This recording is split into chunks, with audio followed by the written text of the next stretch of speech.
ಯಥಾ ರಾಜ ತಥಾ ಪ್ರಜಾ ಅಂತಾರೆ. ನಮ್ಮನ್ನು ಆಳ್ತಕ್ಕಂಥ ಸರ್ಕಾರಗಳು ಹೇಗಿದೆಯೋ ಜನರು ಹಾಗೇ ಇದ್ದಾರೆ. ಅಭಿವೃದ್ಧಿ ಹೆಸರಲ್ಲಿ ಆಗಬಾರ್ದು ಆಗ್ತಾ ಇದೆ, ಮಾಡಬಾರ್ದು ಮಾಡ್ತಾ ಇದ್ದಾರೆ. ನಾವು ಮೂಕ ಪ್ರೇಕ್ಷಕರಾಗಿ ನೋಡ್ತಾ ಇದ್ದೀವಿ.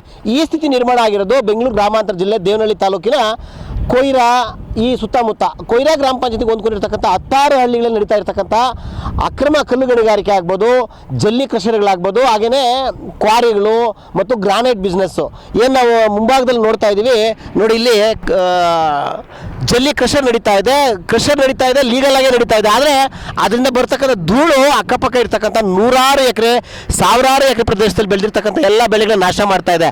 ನೋಡಿ, ಕಲ್ಲುಗಳನ್ನು ಒಳ್ಳೆ ಕೇಕನ್ನು ಕಟ್ ಮಾಡಿ ಪಕ್ಕಕ್ಕಿಟ್ಟಂಗೆ ಇಕ್ಕಿರ್ತಕ್ಕಂಥದ್ದು. ನಮ್ಮ ಎಡಭಾಗದಲ್ಲಿ ನೋಡೋದಾದರೆ ನೋಡಿ, ಅಲ್ಲಿ ಬಂಡೆನ ಸಮತಟ್ಟು ಮಾಡಿ ಕೊಯ್ದು 10 ಅಡಿ 20 ಅಡಿ 10 ಅಡಿ 15 ಅಡಿ 10 ಅಡಿ 5 ಅಡಿ ಪೀಸುಗಳನ್ನ ಮಾಡಿ ಇಕ್ಕಿರ್ತಕ್ಕಂಥ ಸುಮಾರು 50 ಎಕರೆ ಪ್ರದೇಶದಲ್ಲಿ ಇಲ್ಲಿ ಅಕ್ರಮವಾಗಿ ರಾಜಾರೋಷವಾಗಿ ಕಲ್ಲುಗಳನ್ನು ಕೊಯ್ದು ಗಣಿಗಾರಿಕೆ ಮಾಡ್ತಾ ಇರ್ತಕ್ಕಂಥ ನಮ್ಮ ಮುಂಭಾಗದಲ್ಲಿ ನೋಡೋದಾದ್ರೆ ನೋಡಿ, ಇಲ್ಲಿ ಇದೇ ಪ್ರದೇಶದಲ್ಲಿ ದನಕರುಗಳನ್ನು ಮೇಯಿಸ್ಕೊಂಡು ಜನ ವಾಪಸ್ ಆಗ್ತಾ ಇರ್ತಕ್ಕಂಥ ಮತ್ತು ಇಲ್ಲಿ ಕ್ಲೀನ್ ಮಾಡಿರ್ತಕ್ಕಂಥ ಡಸ್ಟ್ ತುಂಬಿಕೊಂಡಿರ್ತಕ್ಕಂಥ ನೀರನ್ನು ಕುಡಿತಕ್ಕಂಥ ಹಸುಗಳು ಅನೇಕ ಕಾರ್ಯಗಳು ತುತ್ತಾಗಿ ಸಾಯ್ತಾ ಇದೆ. ಮತ್ತು ಇಲ್ಲಿ ಯಾವ ಮಟ್ಟಕ್ಕೆ ಕಲ್ಲುಗಳನ್ನು ಕಟ್ ಮಾಡ್ಕೊಳ್ತಾ ಇದ್ದಾರೆ, ಕೇಕನ್ನು ಯಾವ ರೀತಿ ಕಟ್ ಮಾಡಿ ಪಕ್ಕಕ್ಕೆ ಇಟ್ಕೊಳ್ತಾರೆ ಆ ಮಟ್ಟಕ್ಕೆ ಇಲ್ಲಿ ಮಾಡ್ತಾ ಇರ್ತಕ್ಕಂಥದ್ದು.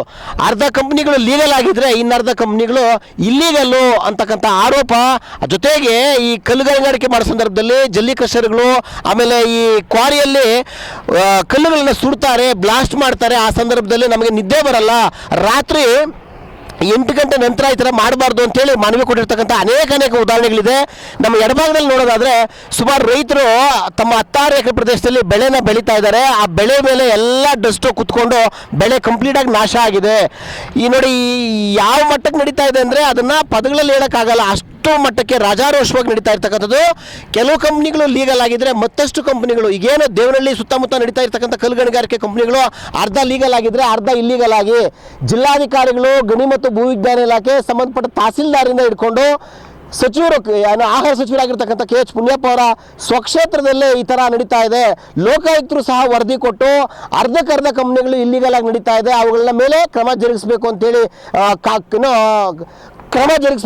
ದೂರು ದಾಖಲಾಗಿದ್ರು ಯಾವುದೇ ರೀತಿಯ ಅಕ್ರಮವನ್ನು ಬಂದ್ ಮಾಡ್ತಕ್ಕಂಥ ಕೆಲಸ ಮಾಡ್ತಾ ಇಲ್ಲ. ಹೇಳಿ ಸರ್. ದೇವನಹಳ್ಳಿ ತಾಲೂಕು ಕುಂದಾಣ ಹೋಬಳಿ ಕೊಯ್ರಾ ಗ್ರಾಮ ಪಂಚಾಯತ್ ಸುತ್ತಮುತ್ತ ಗಣಿಗಾರಿಕೆಲ್ಲ ನಡೀತಾವೆ. ಅದು ರೋಡ್ಗೆ ನೀರು ಹಾಕಂದ್ರೆ ಪಾಡ ರಾಜಾರೋಷವಾಗಿ ನಡೀತಾನೆ ಅವ್ರೆ. ಅದು ಕಾನೂನುಬದ್ಧವಾಗಿ ನಡೀತಾನೆ ಇಲ್ಲ. ರೋಡ್ಗಳಾಗ ಬೈಕ್ಗಳಾಗ ಹೋಗೋಕ್ಕೆ ಆಗ್ತಾ ಇಲ್ಲ. ಜಾಸ್ತಿ ತೊಂದರೆ ಆಗ್ಬಿಟ್ಟದೆ. ಮಕ್ಕಳು ಕೆಮ್ಮಲು ಬೇರೆ. ರೋಡ್ಗೆ ನೀರು ಹಾಕ್ತೀನಿ ಅಂತಾರೆ, ಒಂದು ಕಿತ ಹಾಕ್ತಾರೆ, 2 ದಿನ ಹಾಕೋದೇ ಇಲ್ಲ. ಏನು ಬೇಕು ಅವ್ರದ್ದೇ ರಾಜಭಾರ, ಏನು ಬೇಕಾದ್ರೆ ಮಾಡ್ಬೋದು, ಏನು ಬೇಕಾದ್ರೆ ಬಿಡ್ಬೋದು. ಹಂಗಾಗ್ಬಿಟ್ಟದೆ. ಬೆಳೆಗಳಿಗೆಲ್ಲ ಬಂದು ಕುತ್ಕೊಳ್ಳೋಣ 7 ಕಣ್ಗೆ ರೇಷ್ಮೆ ಸೊಪ್ಪು ತರಕಾರಿಗಳಕ್ಕ ಫಾರಮ್ಮಲ್ಲಿ ಬಂದು ನೋಡಿ ಬರ್ರಿ. ಹೊಸಕ್ಕೆ ದನ ಕರುಗಳು ತಿನ್ನೋಕ್ಕಾಗ್ತಾ ಇಲ್ಲ, ಹುಳ ಮೇಯ್ಸೋಕ್ಕಾಗ್ತಾ ಇಲ್ಲ. ಏನಂಗೆ ಕೇಳೋಕ್ಕೋದ್ರೆ ಹೂ ಅಂತಾರೆ ಅವರು. ಎಲ್ಲ ದೌರ್ಜನ್ಯ ರೌಡಿಸಮ್ಗಳು ಅವು ಅದು ಇದು ಅಂತಂತಾರೆ. ಏನಂಗೆ ಕೇಳೋಕ್ಕೋದ್ರೆ ಅಧಿಕಾರಿಗಳು ಕೇಳಿದ್ರೆ ಆಯ್ತಪ್ಪ ಇದು ಕಂಪ್ಲೇಂಟ್ ಕೊಟ್ಬಿಟ್ಟು ಹೋಗೋ, ನಾವು ಮಾಡ್ತೀರಿ, ಕ್ರಮ ತಗೊಂತೀರಿ ಅಂತಾರೆ. ನಾವು ಹೋಗಿ ಕೇಳಿದಾಗ ತಗೊಂಡಿದ್ದೀರಿ, ಮಾಡಿದ್ದೀರಿ, ಆಗಪ್ಪ ನೀರು ಹಾಕ್ಸ್ತಾ ಇದ್ದೀನಿ ಅಂತಾರೆ. ಯಥಾ ರಾಜ ತಥಾ ಪ್ರಜಾ. ಸರ್ 20 ನೀರಿನ ಸೊಪ್ಪು ಅಂತೂ ಹೋಯ್ತು. ಆಮೇಲೆ ರಾಗಿ ಬೆಳೆ ಅಂತೂ ಅದು ಹೊರಟೋಯ್ತು ಧೂಳದಿಂದ. ದನ ಕರುಗಳಂತೂ ಅದು ಡೆವಲಪ್ಮೆಂಟ್ ಆಗ್ತಾ ಇಲ್ಲ ಏನು ಮಾಡಿದ್ರು. ಹಾಗೂ ಮತ್ತು ಈ ಜನಗಳಿಗೆ ಅನಾರೋಗ್ಯ, ಏನು ಸ್ಕಿನ್ ಅಲರ್ಜಿ ಆಗಿರ್ಬೋದು, ಅಸ್ತಮ ಆಗಿರ್ಬೋದು. ಆಮೇಲೆ ಈಗ ಆಲ್ರೆಡಿ 35-40 ವರ್ಷಕ್ಕೆ ಕಾಯಿಲೆ ಸ್ಟಾರ್ಟ್ ಮಾಡಿದೆ. ಈಗ 30 ವರ್ಷಕ್ಕೆ ಕಾಯಿಲೆ ನಮ್ಮ ಕಡೆಯಲ್ಲಿ ಈಗ ಯಾರಿಗೂ 60-70 ವರ್ಷ ಇಲ್ಲ. ಇಲ್ಲಿ ಈಗ ನಮ್ಮ ಬದುಕು ಹೆಂಗೆ ಬಿಟ್ಟಿದೆ ಅಂದರೆ ನಾವು 100 ವರ್ಷ ಹಿಂದಕ್ಕೆ ಬಿಟ್ಟಿದ್ದೀವಿ. ಈಗ ನಾವು ಮುಂದೆ ಬಂದಿಲ್ಲ. ಏನು ಹಿಂದೆ ನಡೀತಿತ್ತೋ ಬ್ರಿಟಿಷ್ ಕಾಲದಾಗ, ನಾವು ಆ ಕಾಲದಾಗ ಇದ್ದೀವಿ. ಈಗ ಏನಾಗಿದೆ ಅಂದರೆ ನಾವಿಲ್ಲಿ ಮಾತಾಡೋಂಗಿಲ್ಲ. ಪ್ರಭಾವಿಗಳ ಶಕ್ತಿ ನಮ್ಮ ಬಳಸಿ ಇದು ಮಾಡ್ತಾರೆ ಮನೇಲಿ. ಹಂಗಾಗಿ ನಾವಿಲ್ಲಿ ಏನು ಮಾಡೋಕ್ಕಾಗಲ್ಲ. ಇದು ಬರೀ ಧೂಳು. ಇಲ್ಲಿ ತೊಡೆದಾಗ ಹೋದ್ರು ಧೂಳು, ಅಟ್ಲೀಸ್ಟ್ ಕೂತ್ಕೊಳ್ಳೋಕೆ ಹೋದ್ರು ಧೂಳು ನಮ್ಮ ಹತ್ರ. ಈ ಮನೆ ಹತ್ರ ಅಂತೂ ದಿನ ತೊಳಿತೀಯ ಧೂಳು, ಕಿಚನಾಗ ಧೂಳು, ಎಲ್ಲರೂ ಧೂಳೆ. ಅಟ್ಲೀಸ್ಟ್ ತೋಟ ಅಂತೂ ಬೆಳೆಯೋಕ್ಕಾಗಲ್ಲ. ನಾವು ಬದುಕು ನಮ್ಗೆ ಕಷ್ಟ ಬಿಟ್ಟೈತೆ ನಮ್ಗೆ. ಈಗ ಏನು ದೂರು ಕೊಟ್ಟಿರಿ ಸರ್? ದೂರ ಆಲ್ರೆಡಿ ನಮ್ದು ಈಗ ನೈಟು ಬರ್ನಿಂಗ್ ಆಗ್ತಾರೆ ಬಂಡಿಗಳಲ್ಲಿ, ಅದೊಂದು ಕಂಪ್ಲೇಂಟ್ ಕೊಟ್ಟಿದ್ದೀನಿ. ಆಮೇಲೆ 24 ಗಂಟೆ ಕೃಷಿ ಹೊಡೋದ್ರಿಂದ ಧೂಳು ಬರ್ತಾ ಇದೆ, ಅದೊಂದು ಕೊಟ್ಟಿದ್ದೀನಿ. ಆಮೇಲೆ ಓವರ್ಲೋಡ್ ಹಾಕ್ಬಿಟ್ಟು ರೋಡ್ಗಳಾಗ ಲಾರಿಗಳು ಓಡಾಡ್ತವೆ, ಆಲ್ರೆಡಿ ಅವಕ್ಕೂ ಕಂಪ್ಲೇಂಟ್ ಮಾಡಿದ್ದೀವಿ. ಏನಾದರೂ ಅಧಿಕಾರಿಗಳು ಒಂದು ಸಮಯಕ್ಕಷ್ಟೇ ಏನು ನೀವು ಕಂಪ್ಲೇಂಟ್ ಕೊಟ್ಟಿದ್ದೀವ, ಕಂಪ್ಲೇಂಟ್ ಕೊಟ್ಟಿದ ತಕ್ಷಣ ಒಂದು ದಿನ ಬರ್ತಾರೆ ವಿಸಿಟು. ಆ ವಿಸಿಟ್ ಬಂದಿದ ತಕ್ಷಣ ಆಲ್ರೆಡಿ ಒಬ್ಬ ಅವ್ರು ಯಾರೋ ಇದಾರಲ್ಲ ಮಾಲೀಕರಾಗಿರ್ಬೋದು, ಚಾಲಕರಾಗಿರ್ಬೋದು, ಒಂದು ವಾಟ್ಸಪ್ ಗ್ರೂಪ್ ಇದೆ ಅವ್ರಿಗೆ. ಆ ಗ್ರೂಪ್ ಮಾಹಿತಿ ಕೊಡ್ತಾರೆ. ಅವ್ರು ಒಬ್ಬರು ಎಲ್ಲ ಗ್ರೂಪ್ ಹಾಕ್ಬಿಡ್ತಾರೆ, ಇಂಥ ಅಧಿಕಾರಿ ಬಂದವ್ರು ನೋಡ್ರಿ ಅಂತ. ಆಲ್ರೆಡಿ ಅವರೆಲ್ಲ ಅಲರ್ಟ್ ಆಗಿಬಿಟ್ಟು ಆಗ ಒಂದು ಅರ್ಧ ಗಂಟೆ ಸ್ಥಗಿತ ಆಗಿಬಿಡ್ತದೆ. ಈಗ ಯಥಾ ಪ್ರಕಾರ ಓವರ್ಲೋಡು, ಆಮೇಲೆ ಪೊಲ್ಯೂಷನ್ನು, ಆಮೇಲೆ ಈ ಶಬ್ದ ಮಾಲಿನ್ಯ, ಇದರಿಂದ ಜನಗಳು ತೊಂದರೆ ಆಗೈತೆ. ಈಗ ಅಧಿಕಾರಿಗಳು ಏನು ಹೇಳ್ತಾರೆ ಅಂತ ಸರ್, ಅಧಿಕಾರಿಗಳು ಕಂಪ್ಲೇಂಟ್ ಕೊಟ್ಟಾಗ ನಾವು ಕ್ರಮ ತಗೊಂತೀವಿ ಹೋಗ್ರಿ ಅಂತ ಹೇಳ್ತಾರೆ ಅಷ್ಟೇ, ಇಲ್ಲ ಅಂತ ಹೇಳ್ತಾ ಇಲ್ಲ.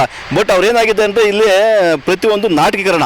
ನಾವು ಹೋದಾಗ ಆಯಿತು ಮಾಡ್ಕೊಡ್ತೀನಪ್ಪ, ಮಾಡ್ಕೊಡ್ತೀನಿ, ನೆಕ್ಸ್ಟ್ ಅದೇ ಪ್ರಕಾರನೇ ಇನ್ಯಾವುದು ಮುನಿಯಪ್ಪ ಅವ್ರ ಗಮನ ತಂದಿಲ್ವಾ? ಅವ್ರ ಗಮನಕ್ಕೆ ತರಕ ನಮ್ಗೆ ಸಿಗಿಲ್ಲ. ಆಲ್ರೆಡಿ ನಮ್ಗೆ ಗೊತ್ತಿರೋದು ಅವ್ರಿಗೆ. ಆಯ್ತು, ಇನ್ನೊಂದು ಬಾರಿ ಹೋಗಿ ಮನವಿ ಕೊಡ್ತೀವಿ ಅವ್ರಿಗೆ. ಈ ಕೃಷಿಯರ ಬಗ್ಗೆ ಹೋಗ್ಲಿ, ಕ್ವಾರಿ ಆಗಲಿ, ಎಲ್ಲ ಮನವಿ ಕೊಡ್ತೀವಿ. ಕೊಟ್ಟು ಕೇಳಿ ನೋಡ್ತೀವಿ. ಏನು ಕೊಟ್ಟರು ಇಲ್ಲಿ ರೈತನ ಗಲಾಟೆ ಮಾಡಿದ್ರೆ ರೈತ ಮೇಲೇ ಉಲ್ಟಾಗುವಂಥ ಜನ ಇಲ್ಲಿ ಸುಟ್ಟಿದ್ದಾರೆ. ಈಗ ಒಬ್ಬ ಕಷ್ಟ ಈಗ ಸಣ್ಣ ರೈತನಿಗೆ ಕಷ್ಟ ಆಗಿದೆ. ಇವಾಗ ದೊಡ್ಡ ರೈತನಿಗೆ ಯಾವುದೇ ಕಾರಣಕ್ಕೂ ತೊಂದರೆ ಆಗಿಲ್ಲ. ಇಲ್ಲಿ ಅವನು ಸಾಹುಕಾರನ ಬಿಟ್ಟವನೇ. ಈ ಸಣ್ಣ ರೈತನು ಈ ವ್ಯವಸಾಯ ಮಾಡ್ಕೊಂಡು ಒಂದು 2 ಎಕರೆ ಮಾಡ್ಕೊಂಡು ಅವನು ಮಕ್ಕಳು ಸಾಕೋದೇನು ನೋಡ್ತೀಯ, ವಿದ್ಯಾಭ್ಯಾಸ ನೋಡ್ತೀಯ. ಕುಟುಂಬದ ಕಥೆ ಏನಿಲ್ಲ ಸರ್, ಈ ಕುಟುಂಬ ಕಥೆ ಯಾಕೆ ಚಿತ್ತಜನಕ ಬಿಟ್ಟದ? ಈಗ ಪಾಪ ಈಗ ನೀರಿಲ್ಲ ನ್ಯಾಯವಾಗಿ, ಇವ್ರು ಕೃಷಿ ಬಿಟ್ಟರೆ ಬೇರೆ ಬದುಕಿಲ್ಲ. ಅವ್ರಿಗೆ ಕೃಷಿನೇ ನಂಬಿಡಿದವ್ರೆ. ಈಗ ಹುಳ ಮೇಯಿಸ್ಬೇಕಂದ್ರೆ ಧೂಳು, ನ್ಯಾಯವಾಗಿ ರೇಷ್ಮೆಗಳು ಕ್ವಾಲಿಟಿ ಬರೋದೇನಿಲ್ಲ. ಅದು ಬೆಳೆ ಬೆಳೆದು ಅಧ್ವಾನ ಅವ್ರದ್ದು.